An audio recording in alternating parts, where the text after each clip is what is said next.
আসিফ নজরুলকে আমরা সঙ্গে পেয়েছি। প্রফেসর আসিফ নজরুল, আপনাকে আমাদের সাথে পেয়ে আপনাকে আমাদের কৃতজ্ঞতা জানাই এবং স্বাগতম। আপনি আমাদের কে সময় দিয়েছেন। জনাব শফিকুল আলম, আপনি আমাদের সঙ্গে যুক্ত হয়েছেন। আপনার এই ব্যস্ত সময়ের মধ্যে আপনি আমাদের শুভেচ্ছা ও কৃতজ্ঞতা জানবেন। ট্রান্সশিপমেন্ট বাতিল করে দিল আওয়ামী লীগ আমলে করা, যেটা ট্রান্সশিপমেন্টের সুবিধা তারা দিতেছিল বা এই সেই। তো আমাদের কাছে কি এরকম কোনো চুক্তি আছে যেটা আওয়ামী লীগ ইন্ডিয়ার সাথে করছিল, যেটা আমাদেরকে দেখানো তো যাইতে পারে? আপনি বাতিল না করেন, ইন্টারন্যাশনাল রিভিউ তো না দিতে পারেন, আপনি তো এটা দেখাবেন যে ভাই এই চুক্তি আওয়ামী লীগ ওদের সাথে করছিল, এর বিনিময়ে ওরা আমাদেরকে ট্রান্সশিপমেন্ট দিছিল, এখন এই ট্রান্সশিপমেন্টটা বাতিল করে দিছে। এইটাও তো দেখানো সম্ভব, তাই না? এটা তো রিটালিয়েশন। আমার ওইটা মনে নাই এই কোন প্রেক্ষিতে তারা ট্রান্সশিপমেন্ট দিয়েছিল, এটা মনে নাই। বাট আমাদের এই গভর্নমেন্টের মূল কথা হচ্ছে যে আমরা কোনো গোলামি চুক্তি করি না। আমরা ইন্ডিয়ার সাথে অবশ্যই ভালো সম্পর্ক চাই, খুবই ভালো সম্পর্ক চাই। বাট আমরা বারবার বলছি আমাদের সমতা, নারীচেতা এবং সমতা, ন্যায্যতা এবং মর্যাদার ভিত্তিতে হতে হবে। আমরা সেই জায়গাটায় আমরা দাঁড়িয়ে আছি। আমাদের একটা দাবি থাকে শফিক ভাই, আপনারা তো আমরা সবসময় সব জায়গায় পাই না, এই গোলামি চুক্তিগুলি একটু প্রকাশ করা হোক, আমরা এটা একটু দেখতেও চাই। আরেকটা জিনিস যেটা নিয়ে আসলে অনেক বেশি কথা হইতেছে সেইটা হইলো যে ২৬ লক্ষ ভারতীয় অবৈধভাবে বাংলাদেশে কাজ করতেছে, এরকম আমরা শুনেছিলাম গত সরকারের সময়। সেটা ২৬ লক্ষ কি ৩০ লক্ষ সেটা আমরা ঠিক জানি না। এই সরকার এটা তালিকা করেছে কিনা সেই অবৈধ ভারতীয়দের ফেরত পাঠানোর ক্ষেত্রে কোন রকম কোনো উদ্যোগ নেওয়া হয়েছে কিনা? আমার এটা জানা নাই। আমি এইটা আবার হোম মিনিস্ট্রি থেকে তাহলে আমি এটা পুরো ডিটেলসটা আমি নিয়ে নিব। ২৬ লক্ষ আমি জানি না, এটা মনে হচ্ছে এক্সাজারেটেড ফিগার। বাট যেটা হয় যে আমাদের কিছু কিছু জায়গায় আমাদের মিড ম্যানেজমেন্ট লেভেলে আমাদের সক্ষমতাটা কম। তো আমাদের ফ্যাক্টরিগুলো চান যে ওই জায়গাগুলোতে তারা ইন্ডিয়ান এবং শ্রীলঙ্কানদেরকে প্রিফার করেন, বিকজ ওই কাজগুলো ওনারা ভালো করতে পারেন। এই মিড ম্যানেজমেন্ট লেভেলে আমাদের সেই রকম মিড ম্যানেজার অনেক ক্ষেত্রেই নাই। কিন্তু যে ক্ষেত্রে আমাদের চাকরির এত অভাব আছে, সেই লোকগুলিকে চিহ্নিত করা এবং যারা আসলে নির্দিষ্ট চ্যানেলে চাকরির অভাব আছে, কিন্তু কিছু কিছু জায়গায় আমাদের এক্সপার্ট ওই সক্ষম অবস্থা আমরা তৈরিও করতে পারি নাই। যেমন ধরেন, আমি যেটা শুনেছি যে কিছু কিছু ক্ষেত্রে কেমিক্যাল ইঞ্জিনিয়ার বা এই জায়গায় আমাদের একটা আছে। আমি তো শুনেছি, আমি শিওর না যে তো ওই লেভেলে যে সক্ষমতাটা ওদের আছে সেটা নাই। আর মার্চেন্ডাইজারের ক্ষেত্রে আপনি জানেন যে শ্রীলঙ্কানরা অনেক বছর ধরে তারা অনেক এগুলোর ক্ষেত্রে অনেক বেটার। তো সেই জন্য আমি দেখেছি অনেক জায়গায়, আমি যখন জার্নালিস্ট ছিলাম আমি দেখেছি যে প্রচুর শ্রীলঙ্কান কাজ করে। আমার আমার গ্রামের বাড়ি হচ্ছে মাগুরা, সেখানে একটা গার্মেন্ট ফ্যাক্টরি আছে। সেখানে যেও আমি দেখছি যে ওইখানে একজন শ্রীলঙ্কান, দুইজন শ্রীলঙ্কান, একজন ইন্ডিয়ান কাজ করছে। আর আমি জিজ্ঞেস করেছিলাম যে ভাই আপনারা এই জায়গায় তো বাংলাদেশ নেওয়া যেত। ওনারা বললেন যে না, আমরা ওইভাবে পাইনি, ওই এক্সপার্টিসটা আমরা পাইনি। এবং অনেক ক্ষেত্রে এমনও আছে যে আমি একজনকে জিজ্ঞেস করলাম, উনি টপ গার্মেন্ট এক্সপোর্টার, তারে জিজ্ঞেস করলাম যে আপনি কাকে, উনি একজন ইন্ডিয়ানকে দিয়েছেন, কেমিক্যাল ইঞ্জিনিয়ার, খুব ভালো। উনি বললেন যে উনি ওনাকে 22 লক্ষ টাকা মান্থলি বেতন দিচ্ছেন। সেই লেভেলের ওনার ওই এক্সপার্টিস যেহেতু ওনার আছে।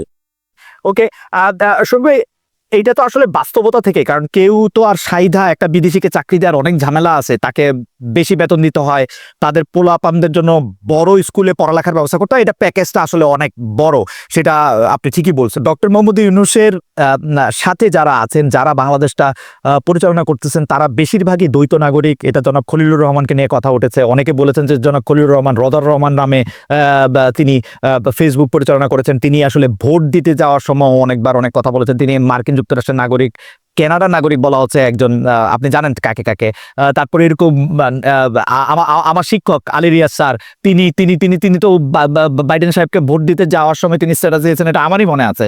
তো এইটা কি ঠিক যে আমার কোনো অসুবিধা নাই, বাংলাদেশ ক্রিকেট টিমের কোচ যদি বিদেশি হইতে পারে, প্রফেসর ইউনূস বিদেশিদের নিয়ে স্বাচ্ছন্দ্য বোধ করলে করবেন, আমার তো, কিন্তু এটা সত্য কিনা ব্যাপারটা? না, সত্য না। আমরা খলিলুর রহমান ভাইয়ের, আমি আলী রিয়াজ স্যারেরটা আমি জানি না। আর উনি যেহেতু একটা ইন্ডিপেন্ডেন্ট কমিশনের উনি মেম্বার, আমি এই বিষয়ে করতে চাচ্ছি না। বাট আলী রিয়াজ স্যারের ব্যাপারে আমি বলতে পারি উনি বাংলাদেশের নাগরিক, যেটা জেনেই আমরা খলিলুর রহমান সাহেবের ক্ষেত্রে উনি বাংলাদেশের নাগরিক এবং সেই অনুযায়ী উনি আমরা তাকে অ্যাপয়েন্টমেন্ট দেওয়া হয়েছে। এখন কথা হচ্ছে যে যদি আপনার মনে হয় যে না, উনি বাংলাদেশের নাগরিক না, যারা এই বাংলাদেশ কিন্তু তাই প্যাচ কিনা আমেরিকা না। উনি বাংলাদেশের নাগরিক, কেউ যদি মনে করেন যে উনি অ্যাট দ্য সেম টাইম উনি আমেরিকান নাগরিক, তাহলে আমরা তাকে অনুরোধ করি যে আপনারা আমাদেরকে পাঠান এভিডেন্স। এরকম কিছু দেখেন নাই? না, আমরা এরকম কিছু দেখি নাই, এরকম কিছু আমরা কিছু দেখি নাই। যারা আরো কৌতূহল হয়, কেউ যদি কৌতূহলের বিষয়টা না, কথা হচ্ছে যে যদি কেউ মনে করেন যে না এই বিষয়টা আমাদের তাদের কাছে এভিডেন্স আছে, আমি মোস্ট ওয়েলকাম করি। এভিডেন্স তো আপনার কাছে, আরে আপনি না সেন্টারে আমাদের কাছে না যে শুনেন, আপনার মনে আছে যে বারাক ওবামাকে নিয়ে কত কথা হয়েছিল, যে উনি যে বারাক হোসেন ওবামা উনি সিক্রেটলি মুসলিম, তো তখন ওইটার দায় তো বারাক ওবামার না যে বলা যে না আমি খ্রিস্টান, এটা তো বলার ওনার দায় না। এটা যিনি যে অভিযোগটা করবেন তার এটা দায় না। এটাকে একটা অভিযোগ, ধরেন একজন লোক দ্বৈত নাগরিক, অসুবিধা এই অসুবিধা না, এটা ওনার, এটা একটা কি না, এটার অসুবিধা হচ্ছে এটার মাধ্যমে অনেকে ওনার এগেনস্টে স্মিয়ার ক্যাম্পেইন করছেন যে না উনি বাংলাদেশের দ্বৈত নাগরিক, ওনার কাছে আপনি বলে দেন, আপনি আমাকে এমনি বলে দেন যে না খলিল সাহেব আমেরিকার নাগরিক না, এটা আমার জন্য একদমই। আগে কি বললাম, বাংলাদেশের নাগরিক, এটা বলছি বাংলাদেশের নাগরিক। হ্যাঁ, আমি তো বলছি যে উনি বাংলাদেশের নাগরিক, সেই অনুযায়ী আমরা তাকে দিয়েছি। এবং আপনার যদি আমার কাছে কোনো এভিডেন্স নাই যে উনি আমেরিকান নাগরিক, যদি আপনাদের কাছে এভিডেন্স থাকে আমি অনুরোধ করব এভিডেন্সগুলো আমাদেরকে একটা পাঠান। এতে অনেকে হয় কি এই সমস্ত এই কথাগুলো অনেকে বারবার আসে, এগুলো চালান। আবার আরো দু একজন কলিগ নিয়ে হচ্ছে, আমরা হাসাহাসি করি। আমার কথা হলো যে এভিডেন্সগুলো আনেন। একজন বললেন যে আমার এক কলিগকে উনি নিজে ওনার পাসপোর্ট দেখেছেন, উনি কানাডার নাগরিক। একদম উনি ওনার সাথে আমি প্রতিদিন কাজ করি, উনি কানাডার নাগরিক না। এই যে এই কথাগুলো না মানে কি এই যে শফিক ভাই কানাডার নাগরিক না, আপনি আপনার একটা কলিগ নিয়ে বলতে পারলেন, আপনি এইটাও বলে দেন যে উনি আমেরিকার নাগরিক বা কানাডার নাগরিক না, তাহলে তো আমাদের জন্য জীবন সহজ হয়ে যায়। আমি তো জানেন সাংবাদিকতা বাংলাদেশে কত চ্যালেঞ্জিং। আমার কাছে কোনো এভিডেন্স নাই যে উনি আমেরিকার নাগরিক। ওকে, আমার কাছে কোনো এভিডেন্স নাই। আমি জানি উনি বাংলাদেশের নাগরিক, এটা। আর কারো কাছে যদি কোনো এভিডেন্স থাকে আমরা ওয়েলকাম জানাই, আপনি আমাদেরকে পাঠান এভিডেন্স। কিন্তু এই যে চিপ কথাবার্তা ইন্টারনেটে যারা বলেন, এবং এটা নিয়ে হয় কি একটা বাজার তৈরি হয়ে গেছে এই সমস্ত কথার, যে চিপ কথা।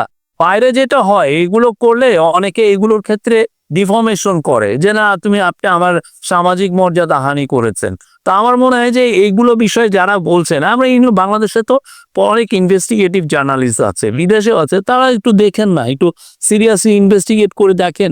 উনি আমার কাছে মনে হয় যে নাগরিকত্বের প্রসঙ্গটা, দ্বৈত নাগরিকত্বের প্রসঙ্গটা, যেহেতু বাংলাদেশের দ্বৈত নাগরিক হইতে গেলে তিনি মন্ত্রী পদমর্যাদার কেউ হইতে পারবেন না, তো সেই ক্ষেত্রে এটা হয়তো ইনভেস্টিগেশন করে দেখাই যেতে পারে যে বাংলাদেশে মন্ত্রী পদমর্যাদায় উপদেষ্টা হইতেছেন যারা, তাদের মধ্যে কেউ বিদেশি নাগরিক আছেন কিনা। যেহেতু ওনারা এটা বাদ দিয়ে দিলেন, এখন আমরা আমাদের সক্ষমতাটা বাড়াতে চাচ্ছি। আমরা সিলেট দিয়ে এয়ার শিপমেন্ট চালু করেছি।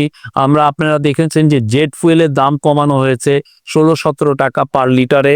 এবং অ্যাট দ্য সেম টাইম আমরা যেটা করছি যে আমাদের এটার এফিসিয়েন্সি বাড়ানোর চেষ্টা করছি। ফলে যেটা হচ্ছে যে এখন কস্টটা অলরেডি মানে $5 থেকে কমে এসছে, কিছু কিছু ক্ষেত্রে 37.7% কস্ট কমে এসছে। রাইট, কিন্তু আমাদের টার্গেট এটাকে $2.5 আনা, যাতে আমরা আমাদের সক্ষমতাটা বাড়াতে পারি।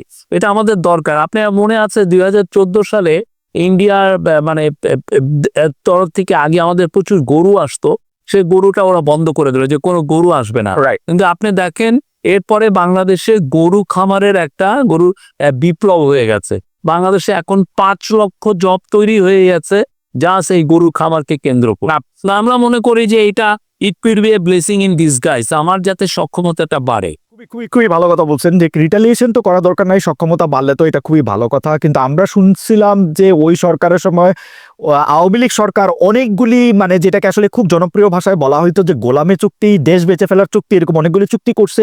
সেই চুক্তিগুলি আপনারা পর্যালোচনা করছেন কিনা, সেই চুক্তিগুলি আপনারা সামনে আনতেছেন কিনা, যে এই চুক্তিগুলি আসলে করা হয়েছিল, এই চুক্তিগুলি আমরা মানি না, এইভাবে দেশটা দিয়ে দিছিল আসলে আওয়ামী লীগ বা ইন্ডিয়াকে।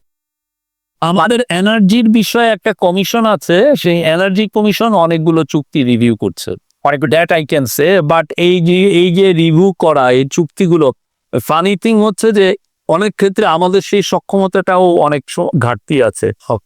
আপনি রিভিউ করেন, বিকজ এগুলো তো ইন্টারন্যাশনাল চুক্তি অনেক ক্ষেত্রে, তো সেই ক্ষেত্রে হয় কি ইন্টারন্যাশনাল ল ফার্ম দিয়ে আপনার এই চুক্তিগুলো দেখতে হয়। আপনি জানেন সেই 1999-এ এগুলো মানে আমি যে একটা, যেমন ধরেন আমি একটা ইন্ডিয়ান কোম্পানির সাথে একটা চুক্তি করলাম, তো সেই কোম্পানির চুক্তিটা এখন যদি আমি ইয়ে করতে চাই, যে যদি ধরেন ব্রেক করতে চাই, তো হঠাৎ করে তো আমি এটা করতে পারি না। সেক্ষেত্রে ইন্টারন্যাশনাল এটা রিভিউ করতে হয়। এটা স্যার তেমনি আপনি বলি যায় এই কাজটা আপনাকে আমি বলি, আমি একটা উদাহরণ দেই। এই কাজটা অ্যাব্রাপ্টলি এই আওয়ামী লীগের আমলে 1999-এ এরকম একটা কাজ করেছিল একটা পাওয়ার কোম্পানির সাথে। এই ওরা চুক্তিটা কাট করে দিয়েছিল আমেরিকান কোম্পানি। এই কোম্পানি লেগেছিল এবং আপনি এটা জানেন, এইটার কারণে এই যে যখন এই IMF এর মিটিং এ আমাদের গভর্নর আর আমাদের যান, ফাইন্যান্স অ্যাডভাইজার যান এই গত বছর, যে তখন একটা অনাকাঙ্ক্ষিত পরিস্থিতি তৈরি হয়েছিল।